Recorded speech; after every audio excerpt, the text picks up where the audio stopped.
Hello everyone, and welcome to Rewind, the retro video game show coming to you live every Friday at 3 p.m. Eastern, right here on the AWS for Games channels on YouTube and Twitch. Now look, I know that you're asked this on just about every video on YouTube and Twitch, but look, please go ahead and hit that like, subscribe, and alert button so you know when we go live every week. And this really does help the channel out. So if you like the content we're making, please go ahead and hit those buttons, and thank you. My name is Melissinos, and I'm the Principal Evangelist for Video Games here at AWS. And on this episode of Rewind, we are going back to my first cartridge-based home game console, the Atari Video Computer System, also known as the Atari 2600. Also, for Atari purists that may be watching, I will be referring to the VCS as the 2600, as that is the name that most people know the system by. Now, coming off the back of their smash hit PONG, Atari shifted their efforts to focus on a CPU-based console instead of games made from discrete circuits, like most electronic games were at the time. So that a consumer only needed to purchase one console, connect it to their TV, and just change the games that it played. So in 1975, Atari had completed building the team that would go on to release the 2600, which was codenamed Stella, which was the name of the bike of Joe DeCure, one of the leads on the 2600. By 1976, the team had produced a version of the 2600 prototype that would become the foundation for their commercial release, and Atari game developers were then brought in to start working on games for the system. Now, in order to get the system to market, Atari needed financial help from external sources and agreed to sell the company to Warner Communications for $28 million. And Warner went ahead and provided more than $100 million to actually get the 2600 to market. Now, the Atari 2600 released to the public in September of 1977 for $199, which is almost $1,000 in 2023, and came packed with Combat, the game, and 2 joysticks. Now, there's a lot more to the history of Atari 2600, and there are some amazing books that have detailed the accounts of the rise of Atari, including Atari Inc. Business is Fun by Kurt Vendel and Marty Goldberg, Once Upon Atari by famed Atari game designer Howard Scott Warshaw, and you can also check out my long-form interview with Howard on the AWS for Games Industry Legends program on our Twitch and YouTube channels, and The Art of Atari by the amazing Tim Lapatino, who was also a guest here on Rewind earlier in the year. So what's under the hood of the 2600? Well, the system is powered by a variant of the MOS 6502, called the 6507, running at 1.19 megahertz. Now, the biggest difference was the access to for less address space by not providing full access to the processing power of the CPU. And this was a cost-saving measure, but it crippled the size and types of games that could be produced for the 2600. But that limitation was eventually overcome by developers using a technique called bank switching in later and more complex games. The 2600 had 128 bytes of RAM, 6 switches on the front to control power, color mode, difficulty levels, game selection, and resetting the system. Graphics were handled by the Television Interface Adapter, called the TIA, and made developing games that were more advanced than the original games for the system more difficult. There was no such thing as a frame buffer, for example, in which a developer could leverage. And there's another excellent book called Racing the Beam by Ian Bogost that describes the complexity and techniques that game developers had and used to create games for the 2600. And I'll include all links to all the books mentioned in the show description. And over the life of the system, there were several revisions, which we'll discuss while playing my favorite 2600 games. The Atari 2600 was produced in what is considered original runs from 1977 to 1992 and sold more than 30 million units. The 2600 was also at the center of what is referred to as the video game crash of 1982, and games like Pac-Man and E.T. were incorrectly blamed for the regression that the industry saw. And we'll discuss that as well while we're playing some games today. Now, the number of games released during the system's official lifespan is somewhere north of 400 to 500 games. But what you can consider to be official is still open to interpretation. The Atari 2600 was the system that propelled the video games into the video games market and normalized them. Remember that the 2600 was most likely the very first computer that people had in their homes, and the impact that the 2600 had on the popularization and adoption of video games cannot be overstated. The brand, game's iconic look and feel has stood the test of time. Even for those that have never grown up ever playing on an original Atari console, they can still recognize that logo and recognize that beautiful wood grain that adorned the front of the original Atari 2600s. Additionally, if you look at the Wikipedia page for the Atari 2600, they have a picture of my 2600 on display in my video game art exhibition at the Smithsonian American Art Museum called The Art of Video Games, and I am honored. So let's jump back to my beginning with cartridge-based game consoles, the extraordinary Atari 2600. Off to the 8-bit living room. Oh, and here we are in the 8-bit living room. We can look outside here. Yep, it's still snowing. It's always snowing here in the 8-bit living room, especially this time of year, which is my favorite time of year, right? The fall and then getting into the winter, holiday season. It's just the absolute best. But we're going to go ahead and pop up our running loop of related commercials right here in the background. So we're just going to let a whole series of awesome 80s era Atari 2600 video game commercials loop in the background there. And let's get our console up here too. There is our console with our rewind cartridge plugged in. Isn't that right? That's exactly right. I'm gonna do a sound check on the music here. Okay, that's down there in the background, so we'll lower just a tad so we can listen to the dulcet tones of the Atari 2600. And we have somebody that just popped in for their first time chat. So let me go and say hello. Hey, thanks for stopping. Stopping by. Can't type today because I'm super excited. I'll tell you why in just a moment. Such a memory lane. Yes, I agree. It is a travel down memory lane. But let me tell you, I am also excited. Not only am I going to go through some of my favorite games on the original Atari 2600, but I have a special guest in the studio here with me today. It's my daughter, Melina. So, Melina, you want to pop in and say hello? Hello. There she is. So she's joining me here in the studio today as we go through Rewind. She gets to actually sit there and watch me talk about old video games, which is awesome. So, yes, what a fantastic day to delve into the catalog and the history of the Atari VCS or the Atari 2600. And you're going to hear me mess that up multiple times today because I grew up with it as the VCS. And I try to be a purist, but we know it's the Atari 2600. And yeah, hey, Cheyenne, it is great to see you too, buddy. Let's give a huge shout out to Cheyenne over there. Yeah, he's watching all the way over from Paris. So good to see you, my friend. Good to see you. All right, so one of the jingles that, we don't have a commercial for, but you may have heard this one from back in the day. That was a very popular jingle that played throughout, Atari's advertising, right, for the many years that they were advertising the Atari 2600. Oh, just so much fun.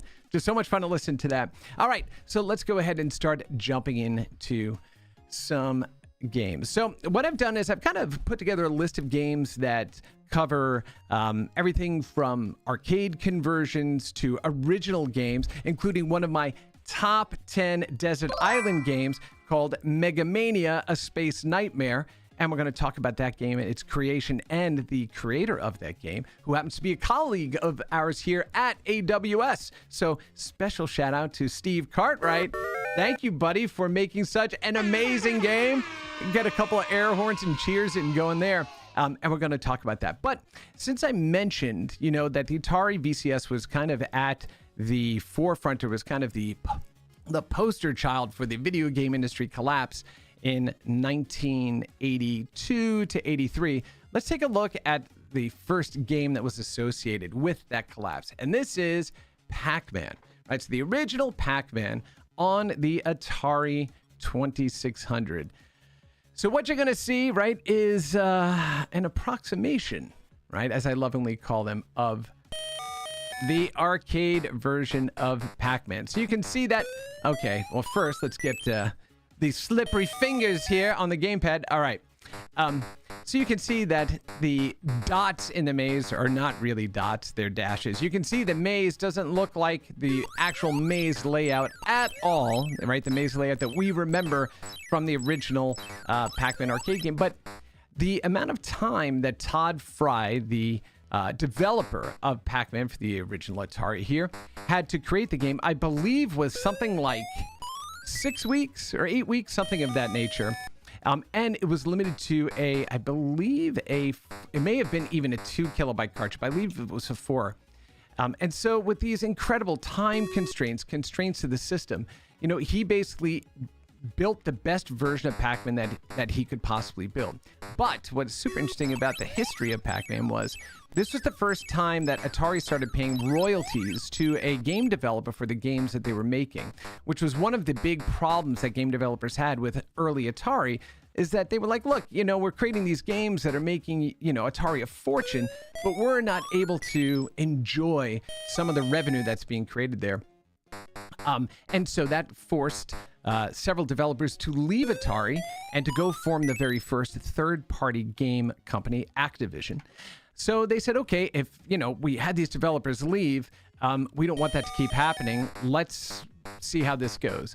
Todd Fry, I believe, was the first $1 million game developer for the Atari, based, on the back of this game. But as you can see, the expectation that people had of this looking like Pac-Man, it kind of sort of resembled it, but you can imagine the disappointment that people felt, right, when they got this home and fired it up. Now, for me, looking at them like, this is the closest I could get to Pac-Man at home. Of course, I'm going to figure out how to love it.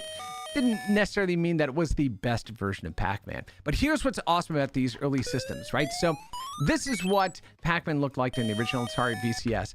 Let's see what happens when we move forward in time and people learn how to wring the most that they can out of these systems. So here is another version of Pac-Man that was created after the end of the Atari 2600's life. This is called Pac-Man 4K. This is a homebrew game, and you can see that it looks, sounds, and feels so much closer to the original Pac-Man.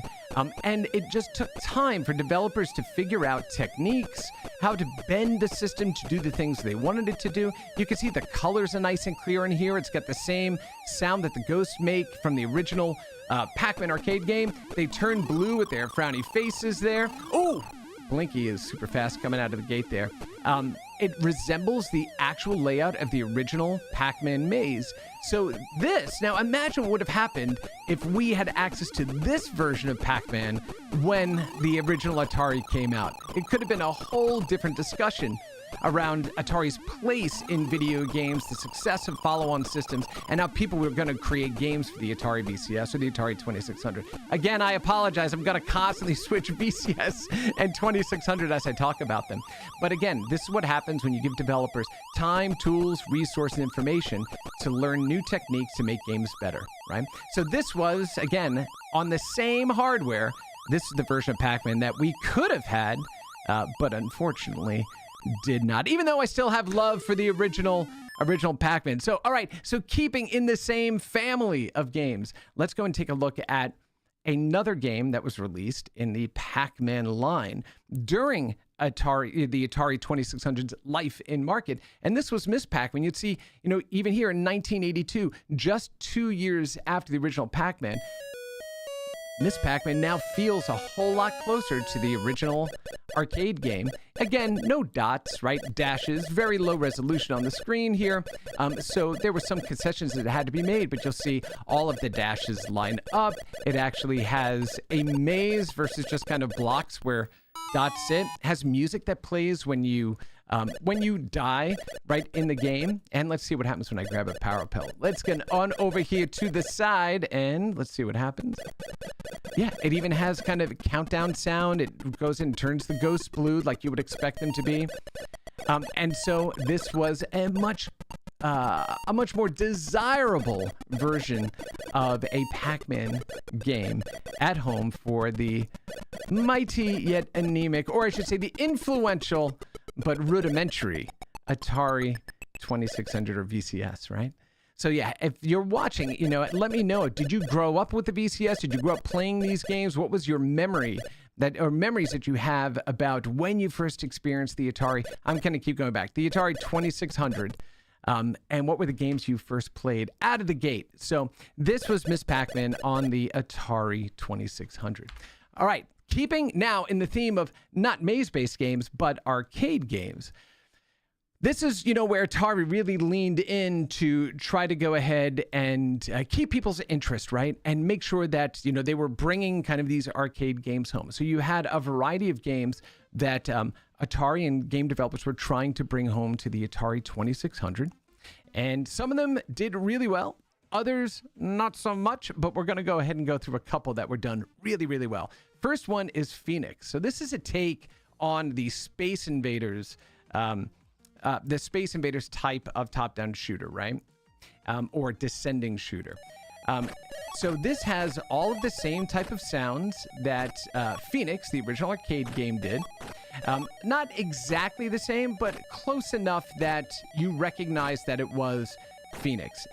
And it's a pretty difficult game and pretty advanced actually for the Atari 2600 at that time. You notice that the invaders going from screen to screen have different formations and layout. Yeah, this definitely was more difficult than Space Invaders. We're going to talk about Space Invaders in a moment here too. I also love the way these space eagles or whatever you want to call them would break apart when you would shoot them in the center. But, if you hit them in the center, it was a 1 kill. If you shot them in the wings, it could be a 3 kill. So you really had to get proficient at hitting them dead center. Okay, let's see. Here, more. So, there, it went ahead and died. Let me see if I can go ahead and jump in. You're right, Cheyenne. This was so much more difficult than the original Space Invaders. But, the Atari VCS had a lot of games like this. During its prime, because these are the easiest types of games, not only for developers to go and make, but also for people to get into. They recognized the genre, right? My goodness, man, I'm getting completely killed here. I have to do a better job of talking and playing. All right, and here's the mothership. So you have to basically blast through this and get to the alien brain sitting in the middle before that ship descends too far down the screen. Let's see if we can do it. Now, here's the problem. You'll notice that the gap that you're making that for... I couldn't do it. Couldn't do it. These games were crazy difficult, when we were kids. All right, here we go. Let's see. 1, 2... Nope, there we go. 5200. That's all I got on there. Oh, the Atari 5200. No, that's not what that means. That is just a piss poor score from somebody who can go ahead and get through a complete round of levels on Phoenix, but it was a great game and really close to the way the arcade kind of looked when when you were playing it. So really good game. All right, let's go on with more arcade conversions. One of the most notorious ones was the Donkey Kong conversion that was done here for the Atari VCS. It looks a little like Donkey Kong, and has all the colors there. Only 2 stages. You're going to see just how simplistic this version was. But again, this was the best that we could do at that time. So here we go. No music in the background. Just little Mario stomping along with his stubby gut and his stubby feet. What I do love, though, is that he has a black mustache there, and that black mustache is created, of course, because... Oh, look at that. His fat foot just caught the bottom of that barrel, and there we go. So what happened was when Shigeru Miyamoto was creating the character, oh my goodness, okay. All right, hold on a second here. Maybe this is, oh, it's your first Game & Watch. Yeah, that was a fantastic game. And Cheyenne, I'm actually going to be doing an episode on LCD-based games coming up here in 2024 in Rewind. So we're going to go back really to the original handheld game systems, which were basically built on calculator technology, these LCD-based systems.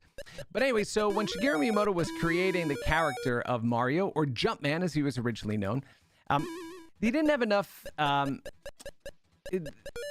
he wasn't able to go in and create a detailed model to really kind of create this distinction between Mario's nose and the rest of his face. So what he did was he just created a gap under the nose and above the lip to kind of separate the nose from the rest of his face. And because the background was black, it looked like a mustache. And that is how Mario got his mustache. It was because of a limitation of the technology, and Shigeru Miyamoto just figured a way to go ahead and work around the limitations to create the iconic mustachioed Mario that we all know and love. And he'd be nothing with that mustache. Oh, and I got stuck on the stairs there, on the ladder, because I suck. Okay, there we go. 5100. Again, there's Atari 5100. I'm not able to end this on a 5200 number, which is, you know, the follow-on to the 2600. Frugality breeds creativity. My goodness, that gets all of the but to even get some applause in there.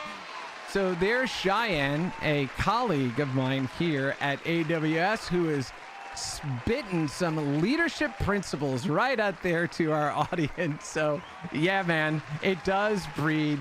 Frugality does breed creativity. In fact, in all seriousness, that's something that I talk about when we talk about video games as an art form. Because back during this era of games and game systems, you really were limited by the technology of the era to create the stories and to create the experiences that you wanted to. And so a lot of these games came with comic books and elaborate like cover art and things like that to try to paint the picture for the player, for the user, with regard to the scenario, characters, and stories that they were just about to experience. And now today, we no longer have to worry about that, right? We can create incredibly realistic environments. We can fully describe our thoughts, our intentions of the story of the art that we deliver through modern systems. So now what's happening is we're entering a whole other era where artists are starting to limit themselves technologically to create new forms of art. And one of my favorite examples of this is this incredible game called Thomas Was Alone. If you've ever played it, you know exactly what I'm talking about. All of the characters in the game are very simple geometric shapes. It's basically a platformer, puzzling type of game where each one of the characters in the game exhibits a different skill that benefits the team. But the entire humanity is breathed, right? The life of that humanity is breathed into the game through the narration. And it is a very touching story and one that really does move the player. And you're getting emotional over line segments and rectangles and things of that nature. So yeah, frugality does breed creativity, but it's also that frugality that allows new forms of art to emerge. And that's what I love about that. All right, so there's another example of an arcade conversion, Donkey Kong. Again, not the greatest version of Donkey Kong, but one that was kind of serviceable. Here's one that unfortunately didn't fare very well either, right? Which is Burger Time. And if you ever played Burger Time, this game is a brutal game. It's already brutal enough playing in the arcade. But what you'll see some limitations that are quite apparent here. So, for example, whenever the characters move up and down ladders, there was not enough memory to actually animate them moving up and down the ladder. So they turn into these like flat rectangular shapes, right, as they move up and down. But all of the core gameplay mechanics are in here, but you can see it is a far cry from what the arcade actually was. But again, you know, this was an era where we had to make those concessions with the games and use our own creativity to say, oh, I know this isn't exactly what I played in the arcade, but it's close enough that, you know, it's satisfying to play on its own at home. I'm not going to spend too much time on this Burger Time because, again, it is a bit of a chore to play, but this is what game developers were up against in creating these types of games and bringing them to arcade players at home, right? All right, so let's go ahead. Let's see. I said they were going to be my favorite. We're also going to put some in here that draw the point of developing during that era. But another arcade conversion that was awesome was Joust, right? Joust, fantastic game. Also featured very heavily, well, not heavily, but significantly in the book Ready Player One, which was fantastic. And again, this just maintains all of the slipperiness, the physics and challenge of the arcade original, and it's super fast to play. So it's nice and smooth. That's one of the other things about the Atari VC or the Atari 2600. Excuse me, I keep saying VCS. The Atari 2600 is that all games ran at 60 frames a second. All games ran at 60 hertz during this era because of the way you had to, man, that's just crazy. Because of the way you had to program for the 2600, and it's described, these techniques or programming techniques are described in the book Racing the Beam by Ian Bogus. Everything had to run at 60 frames a second, so they're super smooth. Yeah, your favorite game on the Atari 2600. I know it is, buddy. I mean, I don't know, but now I do. And so, yeah, we're going to have, next time I see you, we're going to have to go ahead and play a little two-player Joust on the Atari 2600. One of the first games you played on your IBM PC XT. Yeah, it was, yeah, this is, again, a really just iconic game and super difficult. You know, it's one of these things, and, you know, Melina may be able to attest to this. You know, when we play some of these arcade games at home, because we have several arcade machines, you know, there are times when they were younger, they're like, why are these games so hard? It's like, yeah, because games were really hard when we were their age, right? When we were kids. Because most of these games were arcade games, and their job was to kind of suck quarters out of you, right? So they were sometimes not unduly, but maybe necessarily hard, right? But yeah, so Joust, you know, it has all of, again, the things you expect in playing Joust at home, but you were able to play this on your Atari 2600. Man, that vertical leap that he gets with just 2 button presses is insane. So, and that was the pterodactyl, by the way, that kept coming out that, of course, got me right there. So, yeah.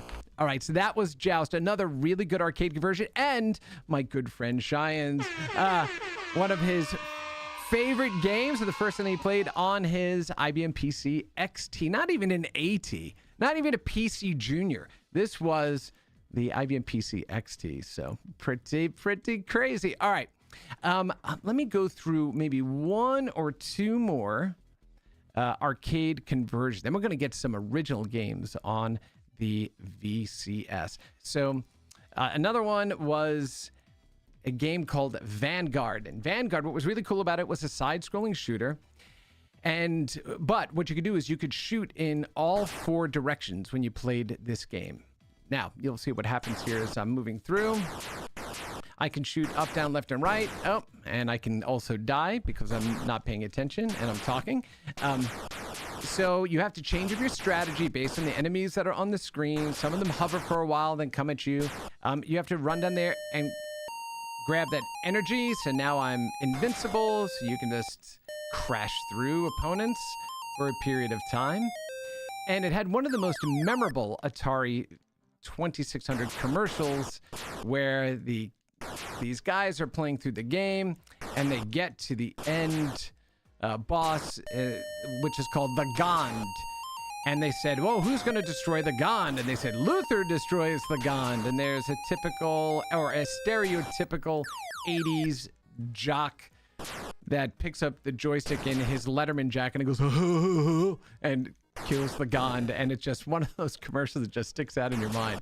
All right, so if I can make it past this part of the level here, what you'll see is the direction in which you fly and actually move throughout the game changes. And that's what made Vanguard pretty unique, right? Is that it it provided one of the first games that had multiple levels of different, multiple stages of different types. So now we're going down here. Let's see what happens. See, so now I'm shooting down. So no longer a side scroller. This is a vertical scroller. And without having two joysticks, one to shoot, one to fire, right? It becomes really difficult sometimes to time your shots correctly to go to make it through the maze. Remember, you also can't touch any of the walls as you're playing through this as well. But look, okay, you're watching me, struggle's not the right word. I'm lovingly re-experiencing some of these games from my childhood. And yeah, maybe the precursor to R-Type. But here's the important point of this. Good gameplay always endures. Good game design always stands up. So it doesn't matter the age in which these games were created. The fact is that they still provide the same level of challenge, the same level of frustration and excitement that they did back when they were introduced. And even for kids that may experience this for the first time today, they may get so frustrated with it because, yeah, these were not the easiest games to play. They were pretty punishing in a lot of regards, right? So, yeah, once again, good design above all else. Good design always wins out in the end, right? Graphics are one thing, but if your game is not fun to play, doesn't matter how pretty it looks. So that was Vanguard. So that was another really good arcade conversion. That skirted pretty close to what it looked like in the arcade when we were playing those growing up. So those were a few of the arcade, not arcade inspired, arcade conversions that were coming into the home on the Atari VCS. Okay, so now I'm going to now share with you my favorite. Actually, let me do one more arcade one. Just one more arcade one. Moon Patrol. This was actually a really good conversion of Moon Patrol as well. So Moon Patrol, the problem with Moon Patrol, it's not the problem, it's the way it's made. Moon Patrol has you paying attention on both a horizontal and a vertical plane at the same time. So what you'll notice is that there's obstacles here on the ground, so like a pit or a boulder that are in your way. And now it was going to start to get aliens that come in from above. So now you have to pay attention to the aliens above you, and you have to pay attention to the obstacles on the ground simultaneously. Sometimes you're not going to be able to shoot some of those obstacles on the ground. You have to hop over them. Hopping over them, though, could go ahead and place you in a precarious position. And you can move forward to make the screen scroll faster, or pull back to make the screen scroll slower. Oh, who do we have here? Paris Twitcher. We have another first-time chat added there. Nice to see you. Thanks for the link. Hey, thanks for joining us today on Rewind as we go through old Atari 2600 games. Okay, now, one of the enemies that's coming out there will drop a bomb that will actually create more craters in the ground. So, again, this one is the ADD game, right? You have to be able to look at, 4 or 5 different things simultaneously and make sure you don't, that you can survive this level. Oh, shoot. I know, thrashing over here. But, I mean, you can see you've got this really good conversion of an arcade game. It has all the elements that you would expect from Moon Patrol in the arcade. And one of the other things that I should have mentioned, too, was it had parallax scrolling in the background. So you had the star field actually scrolling sideways at a different rate than the mountains in the background. This was very, very complex for the Atari 2600 to do, right? That parallax scrolling is something that we would see really in the next generation of 8-bit systems like the NES and the Sega Master System, and even more so in the Genesis and Super Nintendo eras. So to see this on a game as early as 1983, super impressive. This was really good. Really excellent programming and development there. All right. So those are some of the arcade ones. Now let's go on to some of the Atari 2600 originals. I'm going to also take a sip of this water to make sure that I'm not too parched and lose my voice there. Also, if you hear different levels in the audio that changed, let me know in the comments there. That would be great. Let me know how it's sounding coming at the other side. It sounds fine to me, but that's because I'm just hearing my big mouth talk. All right. One of my top 10 desert island games, as I mentioned, is a game called Mega Mania. This game was created by Steve Cartwright. Steve Cartwright happens to be a colleague of ours here at AWS. Hey, thank you, DG Red. Yes. And so Steve, I had the opportunity to interview him on our Game Industry Legends series of long-form interviews, where we talked about his incredible career in game development, some of the pioneering work that he did. He's done more than 60 games. He was part of the original team that founded Activision. And this game is, again, extraordinary, and you're going to see exactly why. So it looks like a pretty benign, shooting game, or space and target game. All right, got to adjust myself here. Let's go. But what winds up happening is all the enemies are moving in formation in this kind of big block. And you can see that they're going to start to slowly make their way down the screen, and they continue to move kind of in this ribbon formation. All right, now I got some energy that gives me more points. Now, let's see. Now they start ramping up the patterns in which they move, and they come down and not only wrap left to right, but top to bottom, which means if you're not clearing them out of the way, like I'm not doing right there, you may wind up getting trapped by those, the creatures, right? From your space nightmare coming to get you. And so it makes this game just exceedingly difficult, which also means it is highly replayable. And that's why it's one of my 10 Desert Island games, because it is just so much fun. Now you can see that this ribbon of enemies here, they are moving down the screen at a pretty fast clip. One of the other things that the game that increases the difficulty of the game is you'll notice that if I fire and then move, I've now moved the missile that's moving up screen. So where I fire it at may no longer be where the missile is going to land if I have to move to avoid enemy fire. So you're dealing with a whole variety of different kind of gameplay mechanics and systems just in this game, and you can see why it's called a space nightmare. This is only the first level, the first loop of enemies. And the difficulty ramps up tremendously. Oh, he got right underneath my ship there. Here we go. Yeah, I got run over by those space tires.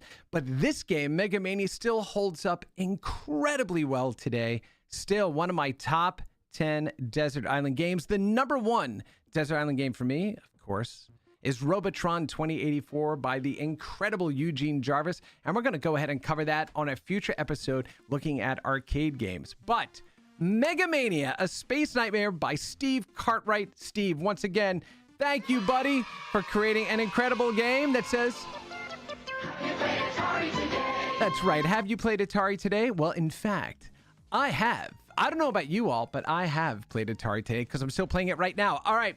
So that was Mega Mania. Let's go ahead and move on to another really fantastic game called Keystone Capers. And this game came out for a variety of different systems. Pretty simple premise. You are a police or security officer here in a department store, and there is a burglar that has taken some stuff and is trying to make their way to the top of the building to escape into the skyline there. And so you must chase this burglar up through the different levels there, get on the escalator there, and avoid obstacles, pick up treasures, and go ahead and catch the burglar before he escapes. Now, those 3 blocks in the middle, that's an elevator. Sometimes it can help you, sometimes it can hurt you because you can't change the direction in which it's moving. So if you get in at the wrong time, you're out of luck, right? And that burglar's going to escape with all of his diamonds and jewels or whatever he stole from that department store. All right, so this one, pretty simple level here. We're going to go ahead and, I love doing that. You just jump on his head.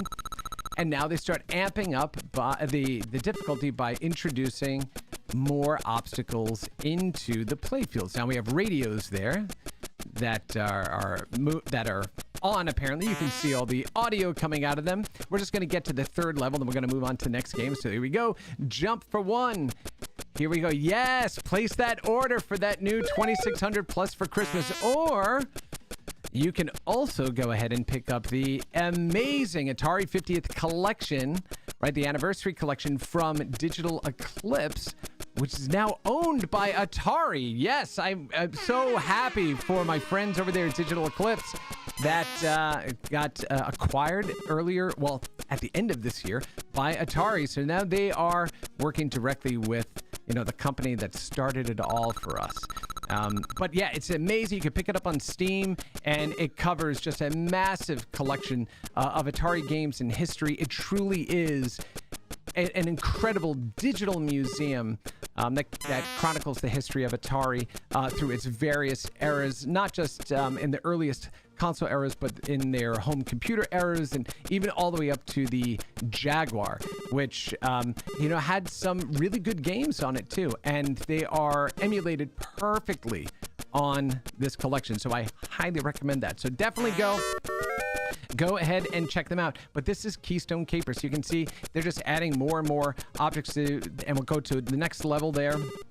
And you'll see, I think the next level is the plane level. And so, it's one of these games. The whole goal here is just to get the highest score possible in the amount of time that you've got. They're playing. So now you are running, you are ducking, and you are jumping to get through all of the different obstacles that Keystone Capes is throwing up in front of you. And you can see, the pace that he runs, the pace that the obstacles move into the play field just continue to increase. And so the goal here is just get as high a score as you possibly can before he makes his way out of the store with all the valuables that people had swindled and swiped from them. Okay, here we go.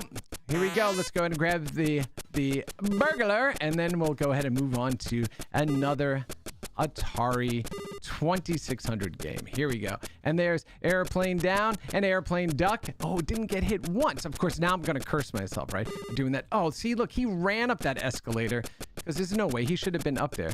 And right there on the top. Yay! We went ahead and thwarted the bad guy there. And that is Keystone Capers on the Atari 2600. Really, again, another fantastic game. All of these games are worth your time. If you have any interest in video game history, and especially the Atari 2600, the games that I'm pointing out here are among the absolute best that the system has to offer. So don't sleep on them. They're amazing. Now, speaking of the most amazing games in there, you cannot have an episode talking about the Atari 2600 without, of course, Pitfall, the king of adventure games. Now, here's the one thing you could do when you start. You could always go backwards and grab the first treasure, right? But that's not the proper way to go ahead and do that. So we're going to move Pitfall Harry forward through this jungle adventure. This is the one where I always mess up there, and I'll probably hit it again. Yep.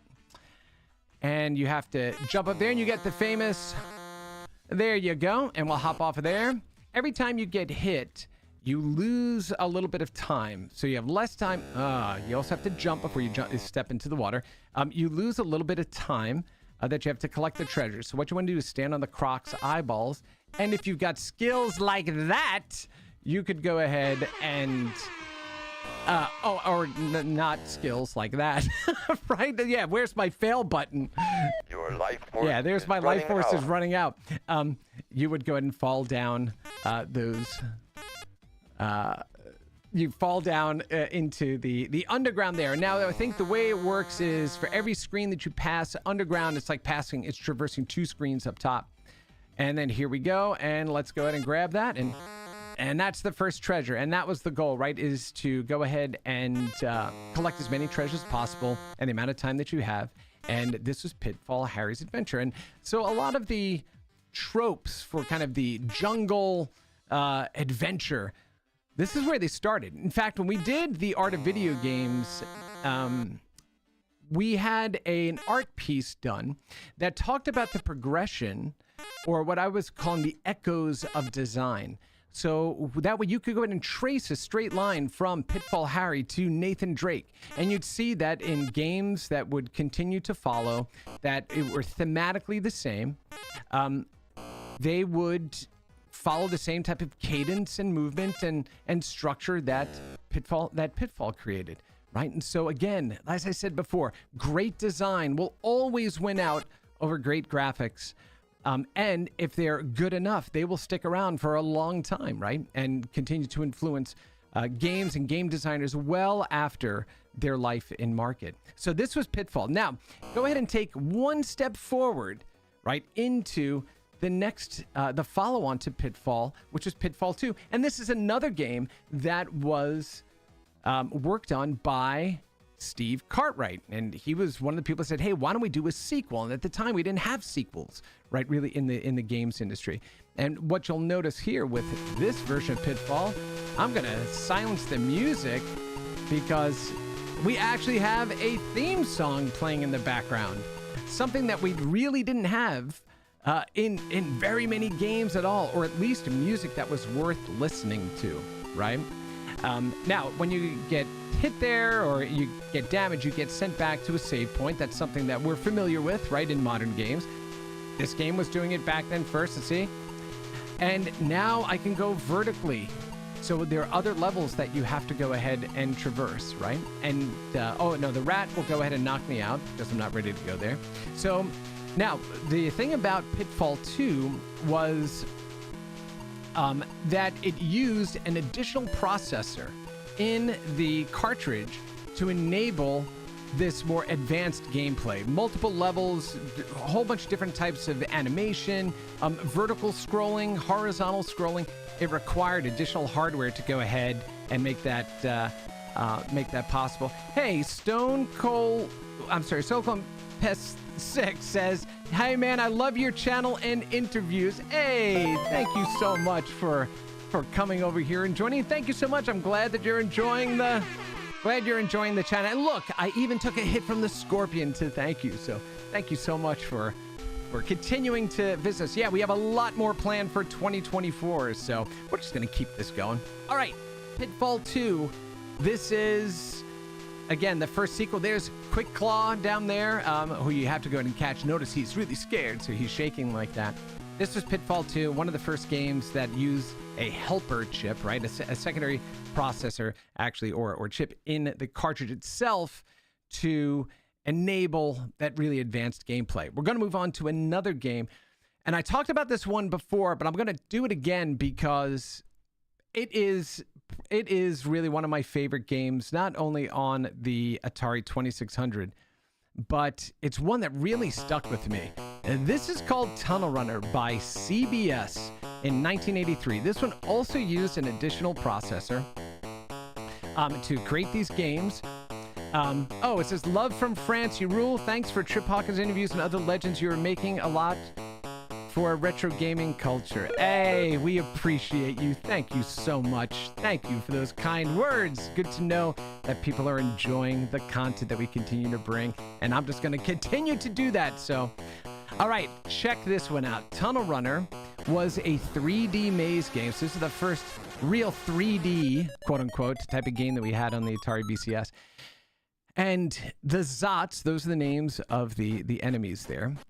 What you needed to do, let me see. I think it's, do I press, no, start, it keeps resetting that. My apologies. So all the mazes are always different. So you never know, what maze is going to be, created. Okay, oh, shoot. There is a Zot, so I need to go ahead and run away. Now, the Zots all have different tone and speeds of the same song, and it builds so you hear it in the background and not right when they're up on you, so you can start to anticipate where they're coming from, and it's absolutely terrifying. Those doors allow you to transport randomly around the maze. We saw a Zot while we were transporting around the maze there. I think we heard one. Let's see. Where is he? Okay, those glowing floors mean that there's either an exit. Yeah, okay, I don't have the key. So what you need to do is you need to find the key, then get back to that area of the maze. I don't want to go ahead and do that again. So we're going to go ahead and loop down here and see if we can find the key and then get the heck out of this maze or get eaten by a Zot. Okay, So there's a Zot. I'm getting out of his way. And let's see. Oh, see, now when he gets you, this is what you see. Now, as a kid playing that game, it was terrifying. This is way before Doom or anything like that. But yeah, how crazy is to have a 3D game on this system? It was crazy. But also, look, this is where art goes ahead and fills in the gaps of technology. So you notice that when I come up to a turn, you notice that it's creating, just using those black lines on the side, it's creating the illusion that, or it's signaling to the player that that is the turn that you can make, right, to the left. And so they are on a flat plane creating the illusion of a 3D environment, all with flat colors, flat shapes on this incredibly underpowered system compared to the type of systems that we have today. Yes, it did require an extra processor in there, right, an extra chip and memory to make this happen, but we're still working on that core technology, that core platform. Let me just get ahead and get eaten one more time. Let's see if we can find another Zot to go ahead and take over here before we jump onto the next one. Oh, yeah. There we go. That was the last Zot that got me. So that was Tunnel Runner on the Atari 2600. Again, if you are going back and looking at the history of these games, you're going back and experiencing those systems, that is definitely one of the games you want to pick up. And it will take up more time than you really imagine, because it's a great game to play. Still today, it's an incredible game to play. All right, we're at 3:50. We have about another 10 minutes before we're going to start wrapping up. So let's go ahead and jump into a couple of other wacky games. So this is one of the first cases of advert gaming. So this was a cartridge that was commissioned by Coca-Cola to give to about 125 of their executives as a way to kind of boost morale. So they all got an Atari 2600, and they got this version of Space Invaders that they commissioned. And you were basically just blasting Pepsi out of the void instead of the original Space Invaders that were on the Atari 2600, right? And so in this era, we saw companies trying to figure out what video games meant and how they could use them in a variety of different ways. You notice there's the Pepsi logo at the top that you have to go ahead and shoot. And this is one of the reasons that we saw also the collapse of the game industry. We saw that crash in the early 1980s was because there was so many games coming out that calling them full games was a stretch, right? And the problem as well was that consumers didn't know what was worth, their hard-earned money, because there wasn't a lot of information about these games coming out. So they were only going by the box art they saw in the store, or more typically, when wholesalers would discount these things, right? You'd have games that would all of a sudden become a fraction of what they're worth. And so there was just a glut of subpar content that made its way into the games industry market, right, into the marketplace. And so people became disillusioned by it, didn't want to go ahead and waste their money on poor games. Add to that the fact that there was the rise of home computers happening at the same time. So it's not like people stopped playing video games. They shifted away from the dedicated console. They moved towards the Commodore VIC-20, the Apple II, the Commodore 64, the Spectrum, and moved away from the dedicated console. And the rationale in people's minds were, well, this is more than just a video game machine. It's also a computer, so I can do stuff for my house. It's good for my kids. They'll do educational things on it. We didn't. All we did was learn how to make video games on it. That's the real education, right? We learned how to program by making video games, but not geography and all those other things. Of course, we learned math because you need it to program, but this is really what happened, right? So we saw this glut of content coming into the marketplace. People weren't able to discern what was good, what was bad, got burned too many times, pushed their way out. And that's when Nintendo, with the Nintendo Entertainment System, the Famicom in Japan, when it released, they introduced what? The Nintendo Seal of Quality. And that assured people that what you're buying from them is a good game. It's a complete game that will work on the machine. It's worth you spending the money. And so they helped to rekindle, right, and bring back the home video game market by having tighter controls on the amount of content, type of content that could come into the marketplace, and building that trust with players again, right? But the Atari 2600, it was the Wild West of games, right? So we got all kinds of crazy things that came out there. Let's go ahead and play through maybe one or two more. Of course, I've said this a couple of times. You can't talk about the 2600 without Game X or Game Y. Game Y, absolutely. Yar's Revenge, right? Yar's Revenge. Anyone knows the story? There was the CEO of Atari that came in. His name was Ray Kazar. And Howard Scott Warshaw, who I interviewed on the Game Industry Legends series, who also created E.T. and also created the Raiders of the Lost Ark game with Steven Spielberg, created this game, Yar's Revenge. And Yar is Ray, the CEO of Atari at that time. It's his name spelled backwards.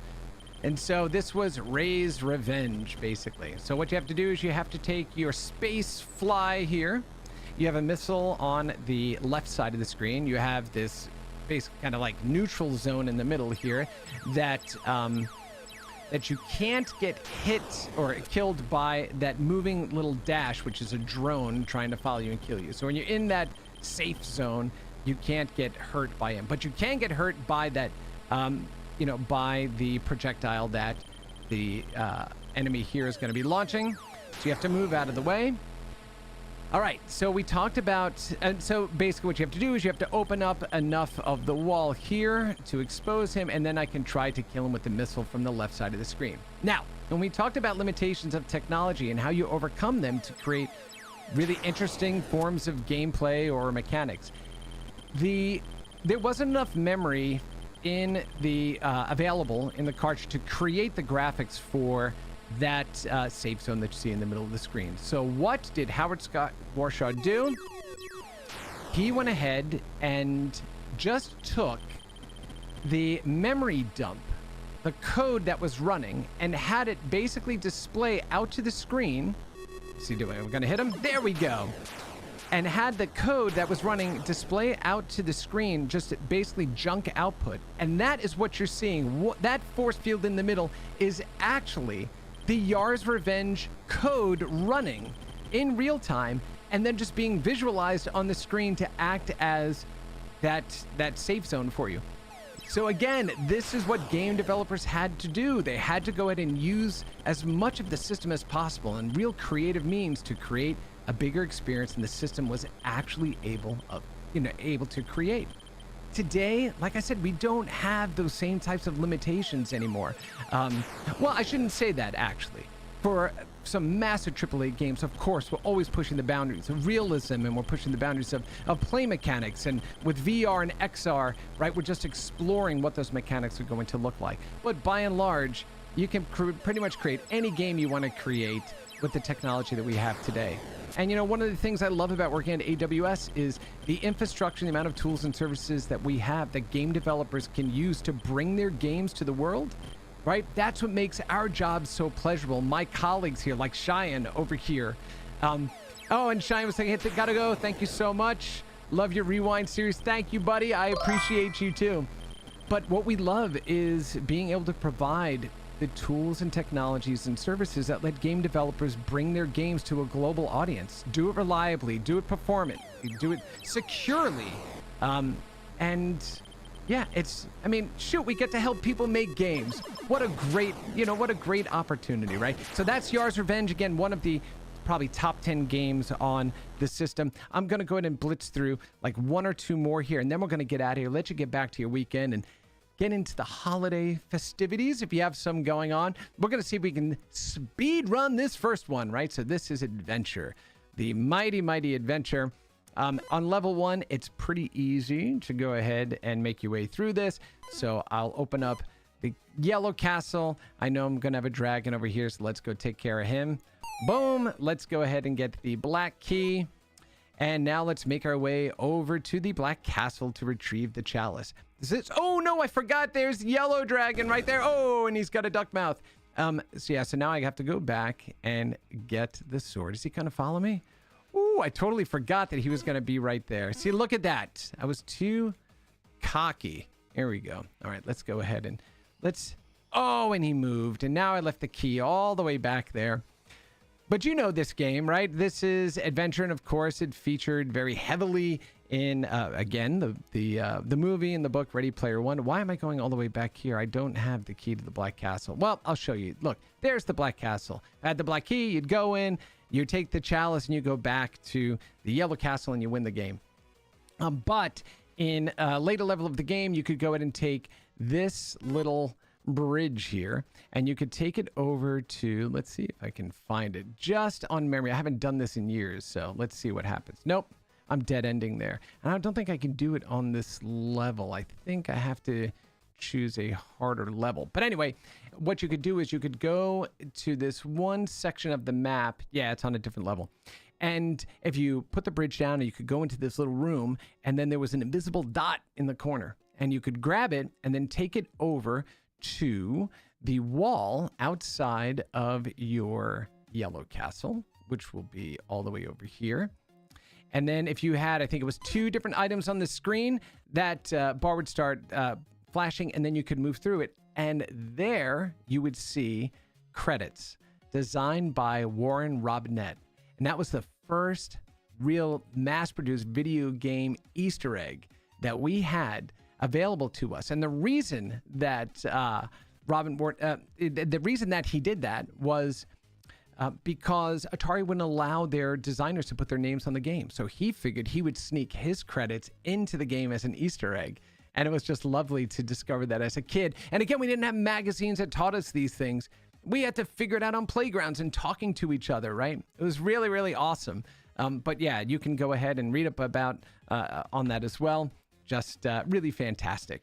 All right, let me see. Do we have time for one more? Let's see if we have time for one more game. What are we going to play? Let me see. We did Mega Mania. We got Pac-Man. We got the Pitfalls in there.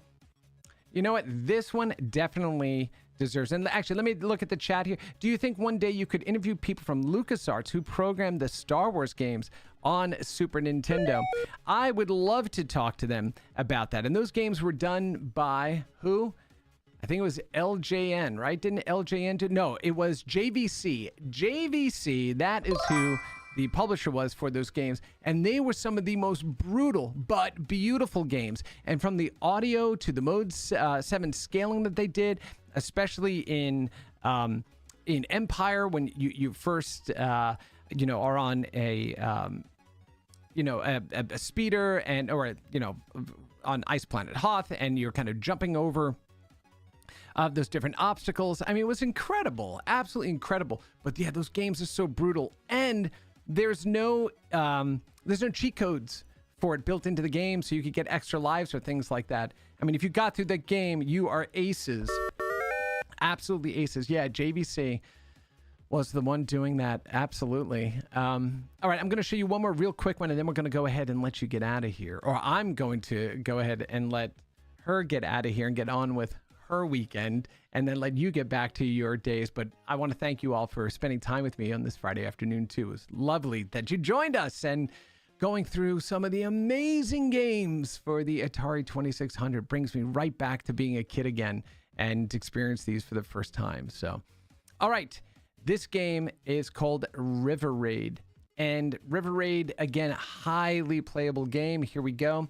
The whole goal here is to get as far as you can up the river before running out of fuel or crashing like I did because I'm a dope. And so what you do is as your fuel meter goes down, you can, oh my gosh, as your fuel meter goes down, you can run over the fuel tanks there to replenish them and then blow them up. Now on the first part of the river here, the enemies aren't moving. And what you'll see as we get to the second level, they do start moving. And it becomes a pretty brutal game pretty quickly. So here we go. And we don't know sometimes what triggers them to move, and they'll move at different rates and speeds, and the timing may be different from level to level. And couldn't get around him.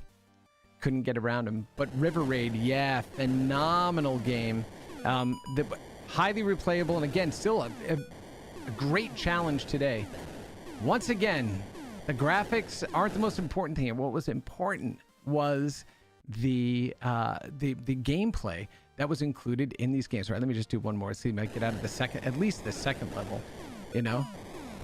But yeah, just an amazing game. I believe it was Carol Shaw that created this game, right? One of the few female designers that we actually had in the earliest era of game development. And it's something that we, you know, continue to work on as an industry, right? Is we need more women, more people with different backgrounds to be able to come into the industry, tell their stories, find an audience, help us tell more art, more stories that fit, you know, a rapidly changing and constantly growing global audience. This is an art form for all. And so we have to do better as an industry to bring in the most diverse, you know, developer pool that we've ever had. And so, you know, while things have gotten better, there's a whole lot more that we have to do. Some of the work that we do here at AWS is around the Women's Games group as well, to encourage more women to enter game development, in all aspects of game development, whether it's narration, programming, leading studios, what have you. Super important, right, for this truly to be an art form that purports to be a global one that includes everyone. And so, yeah, I'll continue to do my part wherever I can to be a voice of support and an ally for that, because that is how we tell the story of our humanity right through these games. So that was River Raid. So that is just a small sample of the amazing games that were available on the Atari 2600. And once again, if you care about diving into that, the catalog and the history of the Atari 2600, there's a ton of information. I'm going to go ahead and make sure that it's put into the description of the show here, so you have access to all of that information. So with that, I want to remind you that if you are a video game developer of any size, from AAA to indie, make sure you head on over to aws.amazon.com/GameTech to discover the products, solutions, and services that we offer to help you on your cloud game development journey. And if you're a beginner looking for a clear starting point to help you build a career or to learn to produce games in the AWS cloud, we recommend you start with an AWS Learning Plan. This set of on-demand courses will increase your knowledge of game servers and game analytics and help grow your technical skills to solve real-world game development, compute, and analytics problems. And you can demonstrate your knowledge to the world by earning digital badges. Head on over to aws.training/GameTech to start your AWS for Games learning plan today. And of course, I want to give a special shout out and thank you to Waterflame for allowing us to use his music here on Rewind.